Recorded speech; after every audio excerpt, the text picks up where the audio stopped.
Biyyoota Arabaa sadii keessaa kan walitti dhufan hidhattoonni baay'inni isaanii 40,000 ol ta'u garee hidhattoota Hizbullaatti makamuuf eenyu goolaan qaqqabuun isaanii miidiyaalee garaagaraan gabaafamaa jira.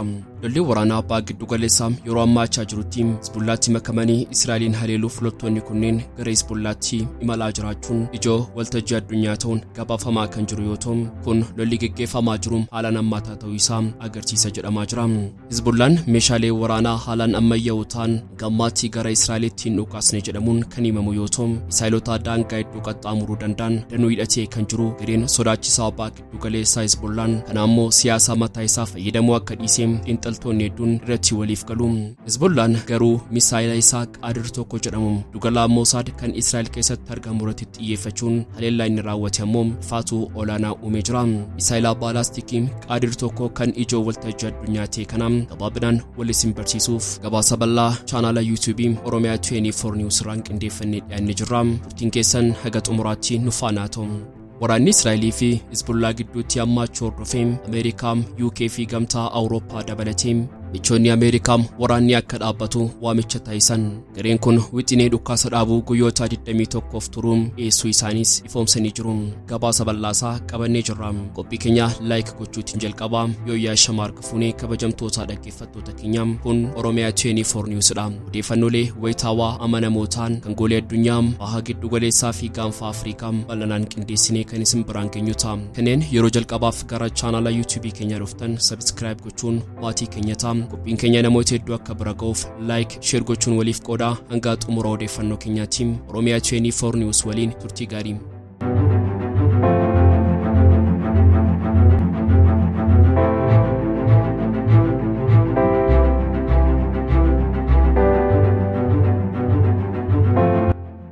Biyyoota Arabaa sadii keessaa kan walitti dhufan hidhattoonni baay'inni isaanii 40,000 ol ta'u garee hidhattoota Hizbullaatti makamuuf eenyu goolaan qaqqabuu isaanii miidiyaalee garaagaraan gabaafamaa jira.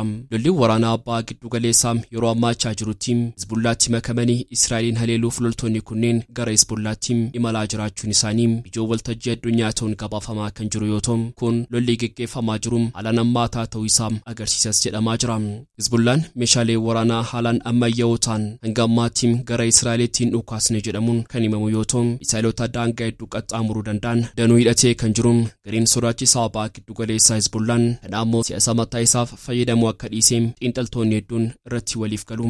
Hizbullaan garuu misaayila isaa Qaadir tokko jedhamu dugalaa Mosaad kan Israa'el keessatti argamu irratti xiyyeeffachuun haleellaa inni raawwate ammoo ifaatu olaanaa uumee jira. Biyyoonni Arabaa sadii keessaa akka walitti dhufan hidhattoonni baay'inni isaanii 40,000 ol ta'u garee hidhattoota Hizbullaatti makamuuf eenyu goolaan qaqqabuun isaanii miidiyaalee garaagaraan gabaafamaa jira. Gabaasa dhagahamaa jiru kanarratti Israa'el dabalatee Iraaqii fi Hizbullaan hanga ammaatti yaada kennuu baatanis hidhattoonni biyyoota Arabaa sadii keessaa walitti dhufan baay'inni isaanii 40,000 oliin lakkaa'amu kunneen imalarra jiraachuu isaanii beekamee jira. Hidhattoonni kunneen waraana Hizbullaa faana hiriiruun lola waraanaa Israa'el irratti gaggeeffamaa jirutti makamuuf kan dhufan yoo ta'u amma naannoo Golaan Haayitii kan Israa'el weeraraan qabattee jirtutti dhiyaachuu isaanii gaazexaan Israa'el Haaretes jedhamu waabeeffachuun miidiyaaleen addunyaa hedduun balballoomsaa jiru.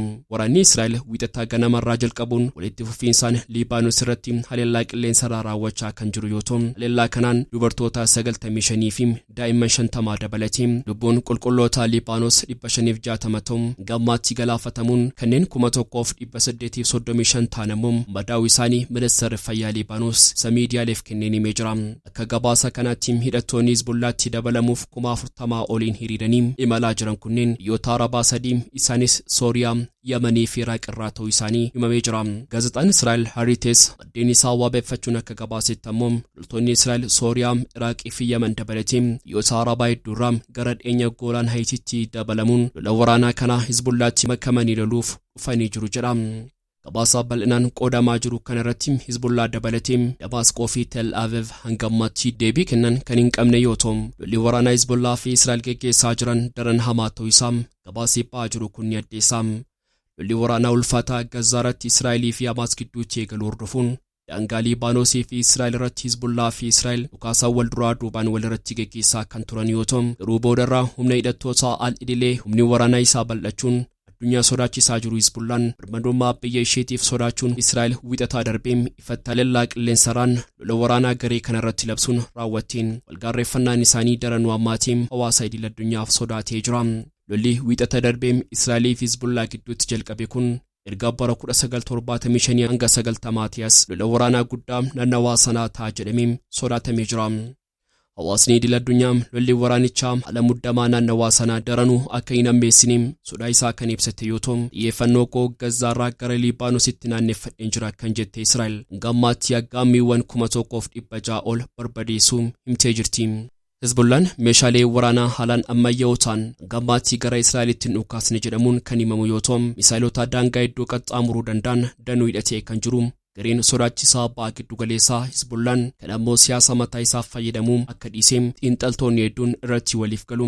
Hizbullaan garuu misaa'ila isaa Qaadir tokko jedhamu giddu gala Mosaad kan Israa'el keessatti argamu irratti xiyyeeffachuun haleellaa inni raawwate ammoo rifaatuu olaanaa uumee jira. Misaa'ila baalaastikii Qaadir tokko kan ijoo waltajjii addunyaati kana gabaabinaan wallisin haa barsiisu.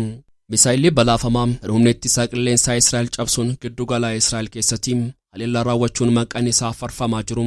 Qaadir tokko dachiirraa dabalatee galaana irraa furguggifamuu kan danda'u yoo ta'u dooniilee waraanaa dabalatee meeshaalee waraanaa garaagaraa barbadeessee daaraa gochuuf ga'umsa olaanaa ni qabaata.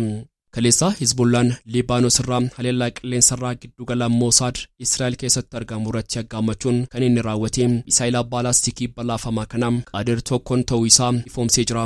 Akka ibsaa Hizbullaatti garichi misaa'ila baalaastikii kana fayyadamuun kan inni haleellaa irratti raawwate giddu gala Mosaad kan bilbila quunnamtii peejir dhoosuun haleellicha qindeessee kan magaalaa guddittii Tel Aviv keessatti argamu irratti akka ta'es ifoomsee jira. Hizbullaan haleellaa galaana irratti raawwatamuuf daran mijataa kan ta'e misaa'ila baalaastikii Qaadir tokko gara Israa'elitti kan furguggiseef Tel Aviv'n misaa'ila baalaastikii dadheen jira ergaa jedhu dabarsuuf akka ta'e kan himame yoo ta'u misaa'illi baalaastikii Qaadir tokko jedhamu kun dooniilee waraanaa dabalatee meeshaalee waraanaa hedduu barbadeessee faayidaa ala taasisuuf ga'umsa olaanaa kan qabuu fi dandeettiin barbadeessuu isaa irra deddeebiin kan faarfamedha. Misaa'illi baalaastikii kun helikoophtarii waraanaa Raashiyaan oomishame miigii dabalatee kan Ameerikaa F4 bakka bu'uun jeetii waraanaa irratti hidhamuun saffisa olaanaa naggaammii isaa rukutuu kan danda'u misaa'ila haalaan ammayyaa'aadha jedhama. Waraanni tiksitoota warraaqsaa Iraanii fi loltoonni Iraan misaa'ila baalaastikii Qaadir tokko kana balanaan hidhatanii jiru kan jedhamu yoo ta'u misaa'ilichi oomisha Iraan ta'uun isaas ni amanama. Misaa'illi baalaastikii Qaadir tokko kan oomisha Iraan ta'e kun yeroo jalqabaaf kan ifoome 2013 yoo ta'u Teeraanitti agarsiisaaf dhiyaatee ture. Dheerinni isaa meetira 15 hanga 16.5 kan dheeratu yoo ta'u bal'inni isaa waliigala meetira 1.25dha. Misaa'illi baalaastikii Qaadir tokko jedhamu kun saffisa isaatiin sa'aatii tokko keessatti kiiloomeetira 1,100 ol qaxxaamuruu kan danda'u yoo ta'u kiiloomeetira 2,000 hanga 3,000 furguggifamuuf dandeettii ni qabaata jedhame. Misaa'ilichi gosa lama kan qabu yoo ta'u kan galaanaa fi kan dachii jedhamee addaan qoodama. Misaa'ilichi dachii fi galaanarraa furguggifamuuf dandeettii kan qabu yoo ta'u raadarii diinaa burjaajessuun kallattii jijjiirratee haleellaa milkeessuuf ga'umsa olaanaa ni qabaata jechuun misaa'ila haalaan sodaatamudha. Misaa'illi dhageettii olaanaa horatee fi Israa'elotaatti sodaa fi yaaddoo kan naqe kun haalaan gadi bu'ee galaanarraa meetira 3 qofa ol jedhee furguggifamuun haleellaa raawwachuu ni danda'a. Kana malees ulfaatina boombii inni hidhatuu fi gaammii isaa barbadeessuu irratti dandeettiin isaas faarfamaadha. Ulfaatinni misaa'ila kanaas kiiloogiraama 700 hanga kiiloogiraama 1,000tti ni madaalama. Misaa'ila haalaan ammayyaawaan kun harka Hizbullaa jiraachuun isaa ijoo waltajjii addunyaa ta'uun irraa dubbatamaa kan jiru yoo ta'u kun ammoo lola waraanaa Israa'elii fi Hizbullaa gidduutti jalqabe kana haala salphaan akka hin ilaalamne taasisee jira. Waraanni Israa'elii fi Hizbullaa gidduutti hammaachuu hordofee Ameerikaa, UK fi gamtaan Awurooppaa dabalatee michoonni Ameerikaa waraanni akka dhaabbatu waamicha taasisan. Gariin kun wixinee dhukaasa dhaabuu guyyoota 21 kan dhiyeesse yoo ta'u ibsa isaanii keessatti gaagaamni waraanichaa ulfaataa ta'uu ibsuun balaa guddaa kan fudhatama hin qabnee fi dantaa uummataa Israa'elis ta'e Libaanoosiin hin qabnedha jedhan. Waamichi kun erga hoogganaan waraanaa Israa'el roobii darbee haleellaa qilleensaa bal'aan Libaanos keessatti Hizbullaa irratti xiyyeeffatee naannoo diinaa seenuuf karaa saaquu akka ta'e loltootatti himee booda dhiyaate. Biyyoonni kunneen yaa'iin hooggantoota addunyaa dhaabbata mootummoota gamtoomanii Niwuyoorkitti taa'ame booda wixinicha kan dhiyeessan yoo ta'u ibsa waloo kanarrattis biyyoonni akka Ameerikaa, Awustiraaliyaa, Kanaadaa, gamtaa Awurooppaa, Faransaay, Jarman, Xaaliyaanii, Jaapaan, Saawud Arabiyaa, Yuunaayitid Arab Emireet, Yuunaayitid Kingdamii fi Qatar fa'aa mallatteessanii jiru.